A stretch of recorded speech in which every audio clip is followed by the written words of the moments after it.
大家好，今天我教大家做一道我们的这个地方特色美食，虾饺的这个制作方法。虾饺呢，在两广地区呢是比较常见的，也是比较受欢迎的一个地方特色美食。在这个秋冬季节，还有这个节假日的时候呢，都是比较受欢迎的一个美食啊。首先呢，我们制作这个虾饺呢，需要用到有哪些这个材料跟配料呢？首先呢，我们要用到的这个是虾。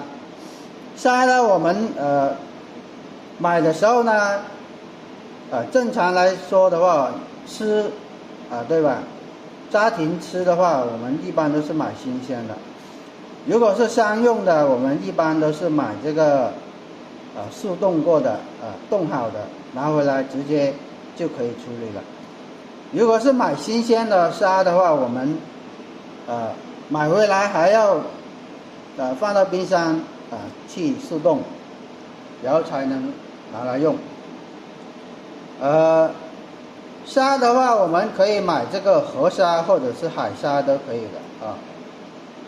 再有一个，我们制作这个虾饺要用到的是这个猪肉。猪肉的话，一般我们建议用什么猪肉呢？用这个肥猪肉啊。肥猪肉冻过之后，速冻过之后呢，冻硬之后再拿来用就可以了。还有一个，我们又用到的是韭黄啊，韭黄。这个也是它的这个灵魂所在哦。再有一个我们用到的是这个鸡蛋鸡蛋。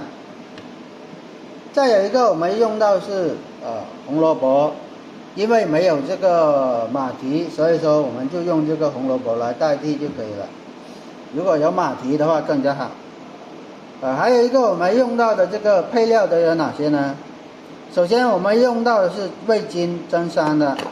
还有一个我们用到的是胡椒粉去腥的。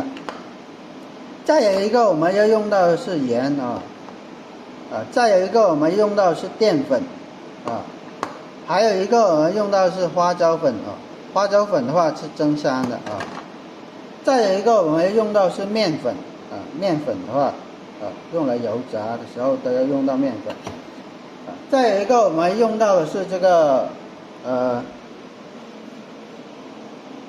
清水清水的话用来清洗这个虾肉的。还有一个我们用到的是这个这个是食用油食用油的话，我们在炸这个虾饺的时候都是要用到油的。当然就是我们制作的多的大型的话，一般都是用大豆油基本上这个材料跟原材料就是这么多。好了，接下来我们继续做下一步的操作。好了，我们制作这个虾饺的时候呢，要用到的这个简单的工具有哪些呢？首先我们要用到的是汤锅。汤锅的话就是用来油炸这个虾饺的时候要用到的。如果就是没有这个汤锅，我们直接用这个铁锅来就可以了。如果是做多的情况下，那么我们要用到大型的这个铁锅来代替。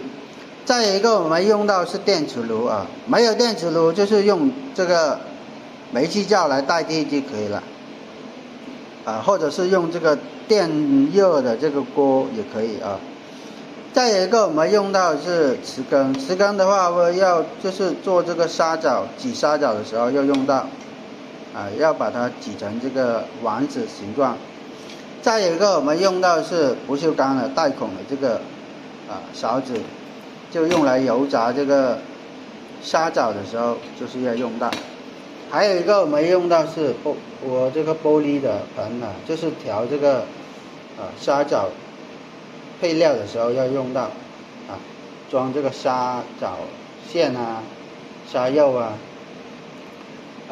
再有一个如果就是没有这个玻璃的，就是用这个不锈钢的盆来代替就可以了还有一个我们用到是这个绞肉机绞肉机就是等一下要把这个材料把它搅碎啊。如果这个量大的情况下，我们就是用这个商用的大型的这个绞肉机就可以了啊。这里就不讲解啊。本期视频我就简单的讲解一下这个简单的这个制作工具，还有这个制作方法啊，给大家。包括这个商用的这个配料配方讲解给大家就可以了。好了，接下来我制作下一步的操作。还有一个我们用到的这个工具就是菜刀还有菜板这个是要用来切这个虾肉还有猪肉、韭黄还有这个红萝卜的大概就是工具就是那么多。